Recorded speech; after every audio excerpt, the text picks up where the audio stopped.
Shakespeare का और एक फेमस प्ले पढ़ेंगे जिसका नाम है ट्वेल्थ नाइट। इसका दूसरा नाम है जैसी तुम्हारी इच्छा। इसे लिखा है विलियम शेक्सपियर ने। विलियम शेक्सपियर ने इस प्ले को 16th सेंचुरी में पब्लिश करवाया था और तब से लेकर आज तक ये प्ले वैसे ही फेमस रह चुका है। तो चलिए स्टार्ट करते हैं प्ले को। तो इस कहानी में मैं सबसे पहले आपको इनके कैरेक्टर के बारे में बता दूं। सभी कैरेक्टर हम आगे देखेंगे, लेकिन अभी फिलहाल मैं 2 कैरेक्टर बताऊंगी, जिस वजह से कि ये पूरी स्टोरी उन दोनों पर ही डिपेंड है। और ये बेहतरीन कैरेक्टर है एक ट्विंस का, जिसमें एक लड़की और एक लड़का है। ये दोनों भी भाई बहन हैं। लड़की का नाम है वियोला और लड़के का नाम है सेबेस्टियन। एक दिन क्या हुआ, ये दोनों भी भाई बहन सफर कर रहे थे समंदर से, और तभी उनकी जो बोट है, जो नाव है, वहाँ पर पलट जाती है। लेकिन इन सब में हमें इस बार सिर्फ वियोला नजर आती है, जो कि उस समंदर के किनारे आकर गिर जाती है। वो बेहोश थी, लेकिन एक दूसरे शिप का कैप्टन उसे बचा लेता है। लेकिन वियोला अभी भी बहुत ज्यादा परेशान थी, क्योंकि उसका भाई उसे लग रहा था कि मर चुका है, क्योंकि उस समंदर के तूफान में न जाने उसका भाई अब कहाँ पर होगा। वो दुखी इस बात से थी क्योंकि उसे तो पता नहीं है कि उसका भाई अभी जिंदा है भी या नहीं। वो न जाने कहाँ पर होगा, क्योंकि समंदर के तूफान की वजह से जिस तरह से वियोला को किसी ने बचा लिया, शायद ही सेबेस्टियन को कोई बचा सके। लेकिन खैर, अभी भी उसे पता नहीं था कि सेबेस्टियन कहाँ पर है। उसे लग रहा था कि वो मर चुका है। अब उसके सामने प्रॉब्लम ये थी कि अब वो उसके भाई के बिना कैसे जिएगी। उसकी वो सारी स्टोरी उस मैनेजर को बताने लगती है। तो यही से हमारी कहानी स्टार्ट होती है। तो आई श्योर आपको यहाँ तक की कहानी समझ में आ चुकी होगी। मैं यहाँ पर एक बात बताना चाहूंगी कि जिस भी मूवी से मैंने ये फुटेज लिए हैं, ये सिर्फ और सिर्फ स्टूडेंट की अंडरस्टैंडिंग के लिए लिया गया है, ताकि वो इस प्ले को बहुत ही बेहतरीन तरीके से समझ पाए, क्योंकि इस वजह से ये बहुत ही ईजी हो पाएगा। मैं इस मूवी से लिए हुए इन फुटेज को कॉपीराइट नहीं समझती हूँ। किसी का हक मैं डाइवर्ट नहीं करना चाहती हूँ। मेरा पर्पस सिर्फ इतना ही है कि मैं इस कहानी को बहुत ही अच्छी तरह से प्रेजेंट कर सकूँ, ताकि सबको इससे फायदा मिले और वो इस सिलेबस को बोरिंग ना समझकर इसे एंजॉय कर पढ़े। तो चलिए स्टार्ट करते हैं इस प्ले को, जिसका नाम है ट्वेल्थ नाइट। तो हमने कहानी अब तक ये देखी है कि वियोला और सेबेस्टियन, जो कि भाई है ट्विंस, ये समंदर की एक तूफान की वजह से जुदा हो चुके हैं। अब जबकि वियोला को अपने भाई की जरूरत थी, लेकिन खैर वो अब उसके पास नहीं है, तो इस बार वियोला को एक जॉब की जरूरत थी, जिससे कि वो खुद की जिंदगी को गुजार सके, अच्छी तरह से उसे बिता सके। और इसी वजह से इस बार वो रिक्वेस्ट करती है उस शिप के मैनेजर से, जिसने उसे बचाया है, कि वो इस नई जगह पर उसे एक नई जॉब दे दे, क्योंकि वियोला इस जगह पर इससे पहले कभी भी नहीं आई थी। उसकी जान पहचान यहाँ पर कुछ भी नहीं थी, और इसी वजह से वो उसे रिक्वेस्ट करने लगती है। अब मैं यहाँ पर इस जगह का नाम बता दूं, ये एक इलेरिया नाम का किंगडम है, जहाँ का किंग है ऑर्सिनो। तो थोड़ा बहुत किंग ऑर्सिनो के बारे में बता दूं कि किंग ऑर्सिनो ओलिविया नाम से एक लड़की है इस किंगडम में, जिससे वो प्यार करता है। लेकिन ये ओलिविया किंग को पसंद नहीं करती, क्योंकि हर बार किंग ऑर्सिनो अपने सिपाही या फिर किसी भी मैसेंजर को उसका पैगाम उस तक पहुँचाता है, वो खुद वहाँ पर नहीं जाता। और शायद ही इसी वजह से ओलिविया उसे एक्सेप्ट नहीं करती। बेचारा ऑर्सिनो बहुत ही परेशान था कि ओलिविया उससे प्यार नहीं करती। वो किसी तरह से ओलिविया को मनाना चाहता था कि वो उसे प्यार करे, लेकिन उसकी कोशिश अभी भी जारी है। तो ये जो वियोला है, उस पर इस मैनेजर को थोड़ा सा तरस आ जाता है कि अब ये बेचारी लड़की अकेली इस नई जगह पर क्या करेगी। वो उसे एक मशवरा देता है कि तुम यहाँ पर की एक लड़की ओलिविया के घर पर चली जाओ और वहाँ पर जाकर कुछ काम ढूंढ लो। लेकिन एक बात ओलिविया के घर पर ऐसी है जो कि दुखद है, उसका भाई अभी भी मर चुका है, और इसी वजह से ओलिविया नहीं चाहती है कि कोई नया उनके घर में आए, क्योंकि ओलिविया अपने भाई के दुख में इतनी ज्यादा डिप्रेशन में थी कि अब वो किसी का चेहरा भी नहीं देखना चाहती थी। खैर, लेकिन इस वजह से ओलिविया के घर पर उसे जॉब नहीं मिलने वाली थी। तभी ये मैनेजर उसे और एक मशवरा देता है कि यहाँ के किंग के पास चली जाओ, जिसका नाम है ऑर्सिनो। हाँ, लेकिन भेस बदल कर जाना, क्योंकि तुम एक लड़की हो और मैं नहीं चाहता कि तुम्हें कोई भी प्रॉब्लम फेस करनी पड़े, अकेली हो इस वजह से। वो उस मैनेजर की बातें मान जाती है, उसके लिए ये सही भी था। अब ये वियोला अपना भेस बदल कर एक लड़के में कन्वर्ट हो जाती है। अब ये लड़का बनी है, तो इसका नाम है कसेरियो। अब ये नाम जरूर याद रखना, क्योंकि ये वियोला ही है जो कि कसेरियो का रूप लिया है इसने, लड़के का, ठीक है। अब जबकि ये वियोला कसेरियो बन चुकी है, तो ये कसेरियो किंग ऑर्सिनो के पास चला जाता है, और बहुत ही जल्द वो किंग के सभी टीम मेंबर में से एक अलग पहचान किंग ऑर्सिनो को दे देती है। क्योंकि सच में ये जो वियोला बनी है कसेरियो, ये बहुत ही समझदार और होशियार किस्म की लड़की है, और अपनी इसी होशियारी के साथ साथ वो यहाँ पर अभी इतनी जल्दी ही फेमस हो चुकी है। अब जबकि ये कसारियो इस किंग ऑर्सिनो का फेवरेट बन चुका है। किंग ऑर्सिनो को लग रहा था कि उसने ओलिविया के लिए इतने सारे पैगाम भेजे, लेकिन खैर बात न बन सकी। तो इस बार उसे लग रहा था कि मैं ना खास नौकर कसारियो जो कि समझदार है, कहीं ये ओलिविया उसकी बात ना मान जाए। उसकी बात अगर मान गई तो मेरा काम हो जाएगा, और इसी वजह से वो ठान लेता है कि इस बार वो ओलिविया के पास कसारियो को भेजेगा। बोल देता है कसारियो को कि तुम वहाँ पर चले जाओ। पता है ये कसारियो जब ये बातें सुनता है कि ड्यूक ऑर्सिनो ओलिविया से प्यार करता है, तो इसमें जो वियोला है उसे बहुत ही ज्यादा बुरा लगता है, और बुरा इसी वजह से लगता है क्योंकि वो ऑर्सिनो से प्यार करने लगी थी। इसके बावजूद भी वो मान जाती है कि वो उसका पैगाम उस तक जरूर पहुंचाएगी, क्योंकि यहाँ पर तो वो एक लड़का बनकर आई है जो किसी को पता नहीं। अब कसारियो को याद आता है कि ओलिविया नाम की एक लड़की है जिसके पास मुझे जॉब तो मिलने वाली थी, लेकिन उसका भाई मर चुका है। लेकिन खैर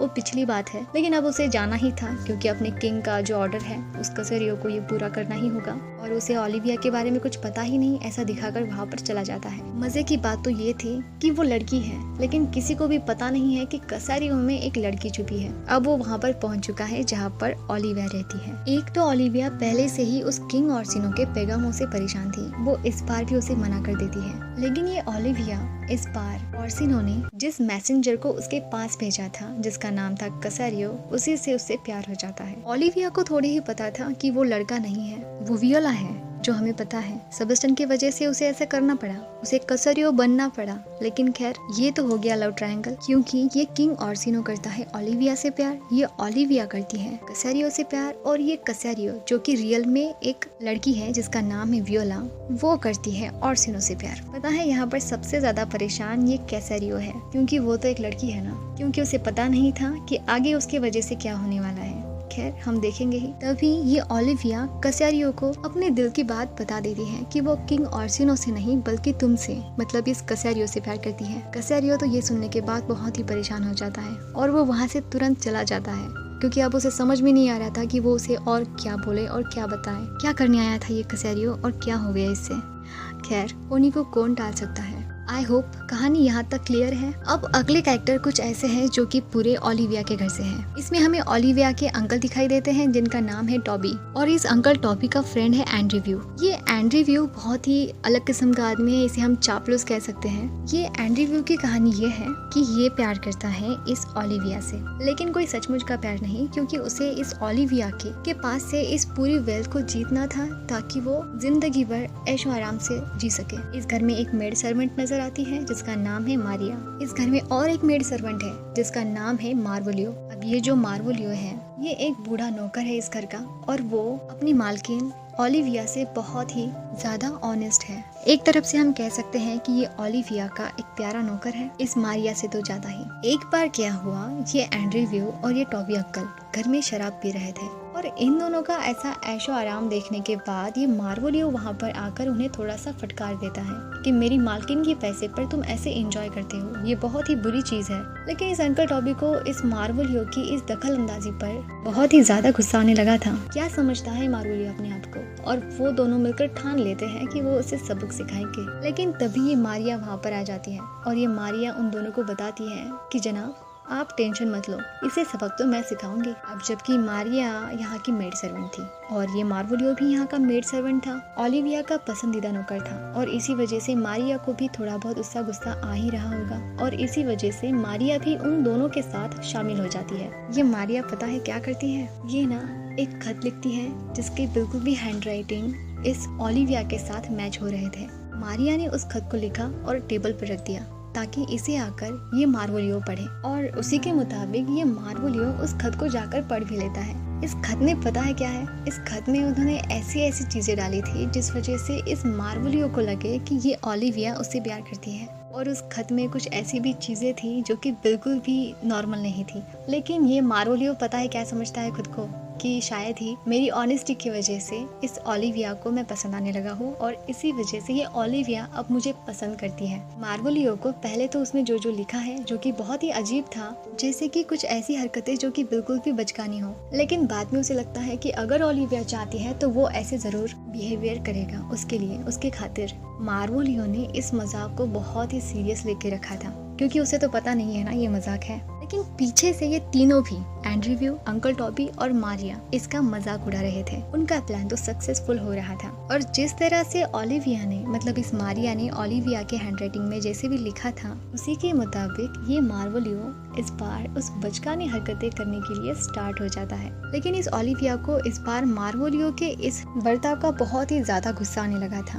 ओलिविया अपने इस प्यारे नौकर के लिए बहुत ही बुरा फील कर रही थी कि कहीं ये पागल तो नहीं हो गया। मार्वोलियो की एक गलतफहमी की वजह से इस बार उससे परेशान होकर ये ओलिविया उसे वहाँ से निकाल देती है कि तुम यहाँ से चले जाओ और दोबारा मेरे सामने मत आना, और वो उसे एक काल कोठरी में बंद करवा देती है। बहुत बुरा हुआ मार्वोलियो के साथ, है ना। लेकिन खैर अब कहानी लेने वाली है एक ट्विस्ट। तो यहाँ पर असल में बात यह है कि जिस तरह से वियोला उस तूफान की वजह से बच गई थी उसी तरह से उसका भाई सेबेस्टियन किसी और की वजह से बच गया था। जी हाँ, ये सेबेस्टियन अभी जिंदा है और इस बार ये सेबेस्टियन एसी किंगडम में आ चुका है जहाँ पर इसकी बहन है। लेकिन जिस आदमी ने उसे बचाया है उसका नाम है एंटोनियो। अब इस एंटोनियो की एंड्रीव्यू से पहले से ही दुश्मनी थी, बहुत ही रिस्क लेकर आ रहा था वो इस जगह पर। लेकिन सेबेस्टियन ने उसे बहुत ही रिक्वेस्ट की थी कि वो उसके बहन को बचाना चाहता है और इसी वजह से उसे ढूंढता हुआ वो यहाँ पर आ चुका था। लेकिन खैर ओलिविया के घर तक वो अभी तक नहीं पहुँचा है। तो इस बार हम ओलिविया के घर का एक सीन देखते हैं जिसमें हम एंड्रीव्यू को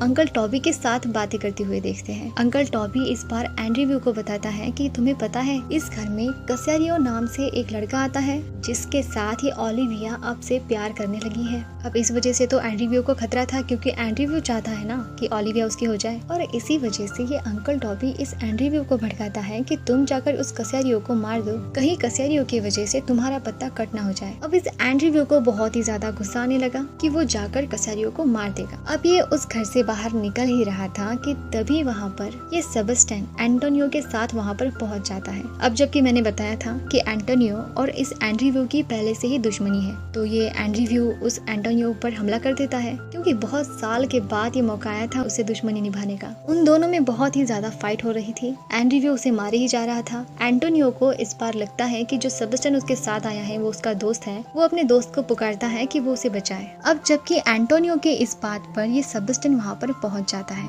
लेकिन पता है इस एंड्रीव्यू को लगता है कि ये जो सेबेस्टियन है वही कसेरियो है, और लगेगा भी क्यों नहीं क्योंकि कसेरियो और ये सेबेस्टियन इनका फेस बिल्कुल भी सेम है, क्योंकि असल में तो ये ट्विंस है ना, भाई बहन। इस वजह से उसे लग रहा था कि यही कसेरियो है। अब जबकि इस सेबेस्टियन को तो पता नहीं था कि ये उस पर क्यों हमला कर रहा है। लेकिन खैर अब वो उसे मार रहा था तो खुद के डिफेंस के लिए वो भी उसे मारने लगता है। लेकिन सेबेस्टियन को चौंकाने वाली बात तो यहाँ पर ये हुई कि पीछे से ओलिविया आती है और ये सेबेस्टियन को बचाने लगती है। ये तो समझ रही थी कि वो कसेरियो है, बिल्कुल एंड्रीव्यू की तरह, क्योंकि सेबेस्टियन और कसेरियो इनका फेस तो एक जैसा ही है। और ये ओलिविया उसे बचाकर उन दोनों भी टॉबी अंकल और उस एंड्रीव्यू को यहाँ से भगा देती है। और फाइनली ओलिविया इस बार इस सेबेस्टियन को बोलती है, जिसे वो कसेरियो समझ रही है फिलहाल, तो वो उसे पूछने लगती है कि तुम मुझे आखिरी बार बता दो कसेरियो कि तुम मुझे चाहते हो या फिर नहीं, आज तुम्हें बताना ही होगा। ये सेबेस्टियन तो ये सुनने के बाद बहुत ही चौंक जाता है। उसे यहाँ पर आते वक्त ये लगा था कि इस किंगडम के सभी लोग बिल्कुल भी पागल हैं। एक तो वो एंड्रीव्यू जिसने तो बिना रीजन के ही उसे मारना शुरू किया था,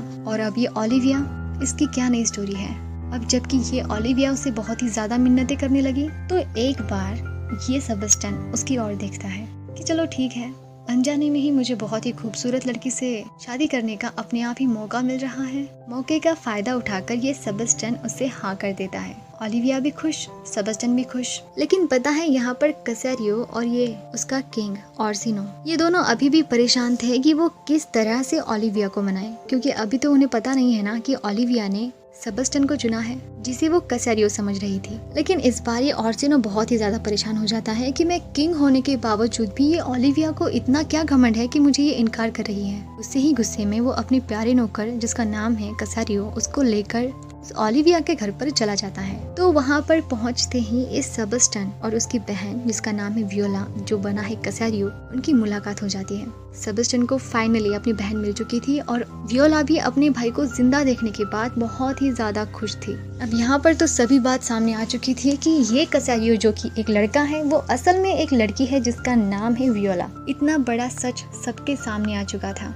ये एंड्रीव्यू को भी बुरा लग रहा था कि उसने कसेरियो समझकर उसे मारना चाहा, लेकिन ये सेबेस्टियन बीच में आ गया। इस ओर्सिनो को लग रहा था कि वो एक लड़का समझकर उस ओलिविया के लिए उसे मनाने के लिए भेज रहा था। बाद में उसे भी पता चल जाता है कि ये वियोला असल में इस ड्यूक ऑर्सिनो से प्यार करती थी और फिर भी वो ऑर्सिनो का पैगाम उस वियोला के लिए लेकर जाया करती थी और उसी की वजह से इस ऑर्सिनो को उसकी इसी खूबी पर दिल आ जाता है और बाद में ये ऑर्सिनो इस वियोला के साथ शादी कर लेता है।